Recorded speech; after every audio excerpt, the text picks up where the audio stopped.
नसीरुद्दीन मोहम्मद हुमायूं का जन्म 1508 में काबुल में हुआ था। वो मुगल साम्राज्य के संस्थापक बाबर के दूसरे बेटे थे। हुमायूं अपने पिता की जीत के साये में पले बढ़े। उन्होंने छोटी उम्र से ही युद्ध कला और राजकाज सीखा। हुमायूं अपनी बुद्धिमत्ता, साहस और ज्ञान के प्रति प्रेम के लिए जाने जाते थे।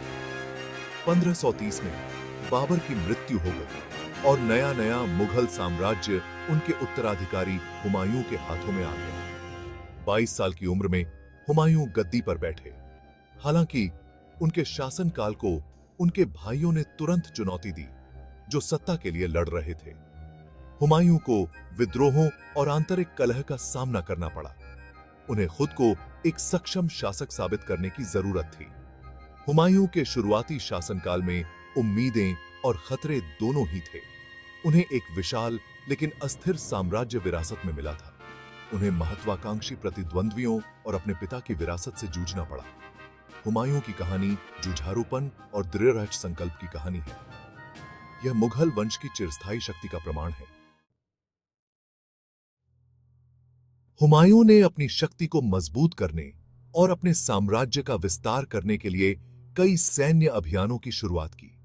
उन्होंने गुजरात और बंगाल में उल्लेखनीय जीत हासिल की।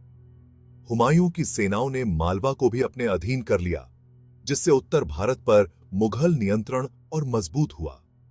इन शुरुआती सफलताओं ने एक कुशल सैन्य कमांडर के रूप में हुमायूं की प्रतिष्ठा को मजबूत किया।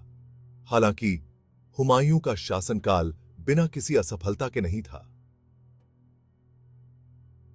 1529 में उनका सामना शेरशाह सूरी के रूप में एक दुर्जय प्रतिद्वंद्वी से हुआ। दोनों सेनाएं चौसा के युद्ध में भिड़ीं, जो हुमायूं के लिए एक विनाशकारी हार थी। उन्हें अपने दुश्मन के हाथों में अपना साम्राज्य छोड़कर भागने के लिए मजबूर होना पड़ा। चौसा की हार ने हुमायूं के जीवन में एक महत्वपूर्ण मोड़ दिया। उन्होंने अगले 15 साल निर्वासन में बिताए, सत्ता में वापसी के लिए समर्थन की तलाश में एक दरबार से दूसरे दरबार भटकते रहे।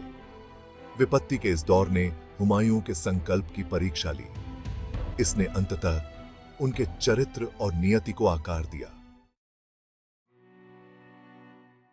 हुमायूं का निर्वासन उन्हें फारस ले गया, जहां उन्होंने शाह तहमास्प प्रथम के दरबार में शरण ली। फारस में अपने समय के दौरान हुमायूं ने शिया इस्लाम अपना लिया। यह एक ऐसा फैसला था जिसका मुगल साम्राज्य पर महत्वपूर्ण प्रभाव पड़ा। उन्होंने एक फारसी रईस हमीदा बानो बेगम से भी शादी की। 1542 में हमीदा ने हुमायूं के बेटे और उत्तराधिकारी अकबर को जन्म दिया, जो आगे चलकर सबसे महान मुगल सम्राटों में से एक बने।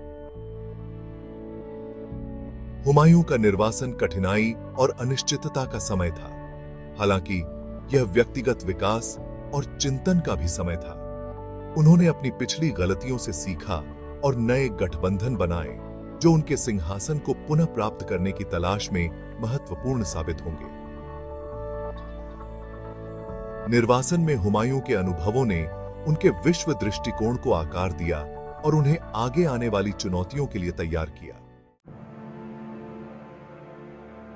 भाग 4, सम्राट की वापसी, सिंहासन की पुनः प्राप्ति।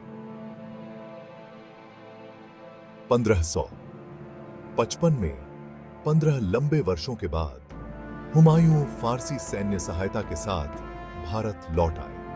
उन्होंने अपना खोया हुआ साम्राज्य वापस पाने के दृढ़ संकल्प के साथ दिल्ली पर कूच किया। हुमायूं की सेनाओं ने सूर्य वंश को हरा दिया और उन्होंने विजयी होकर दिल्ली में प्रवेश किया और मुगल शासन को बहाल किया। हुमायूं की वापसी ने भारतीय इतिहास में एक महत्वपूर्ण क्षण को चिह्नित किया। उन्होंने अपने जन्म सिद्ध अधिकार को पुनः प्राप्त करने के लिए विपत्ति और निर्वासन पर विजय प्राप्त की थी। उनकी जीत ने मुगल साम्राज्य की पुनः स्थापना का मार्ग प्रशस्त किया। इसने उनके बेटे अकबर के उल्लेखनीय शासनकाल के लिए मंच तैयार किया। भाग 5, हुमायूं की विरासत, महानता की नींव। 1556 में हुमायूं का शासनकाल दुखद रूप से समाप्त हो गया। उनकी लाइब्रेरी में सीढ़ियों से गिरने से मृत्यु हो गई। सिंहासन पर अपेक्षाकृत कम समय बिताने के बावजूद हुमायूं एक स्थायी विरासत छोड़ गए। उन्हें उनके सैन्य कौशल, सीखने के उनके प्यार और विपत्ति का सामना करने में उनके धैर्य के लिए याद किया जाता है। हुमायूं की सबसे बड़ी विरासत उनका बेटा अकबर था, जिसे 13 साल की उम्र में सिंहासन विरासत में मिला था। अकबर आगे चलकर भारतीय इतिहास के सबसे सफल और प्रिय शासकों में से एक बने। उन्होंने मुगल साम्राज्य का सबसे बड़ा विस्तार किया और शांति और समृद्धि के युग की शुरुआत की। हुमायूं के शासनकाल में हालांकि उथल-पुथल मची रही, लेकिन मुगल साम्राज्य के स्वर्णिम युग की नींव रखी। उनकी कहानी एक अनुस्मारक के रूप में कार्य करती है कि हार के बावजूद आशा और दृढ़ संकल्प की जीत हो सकती है।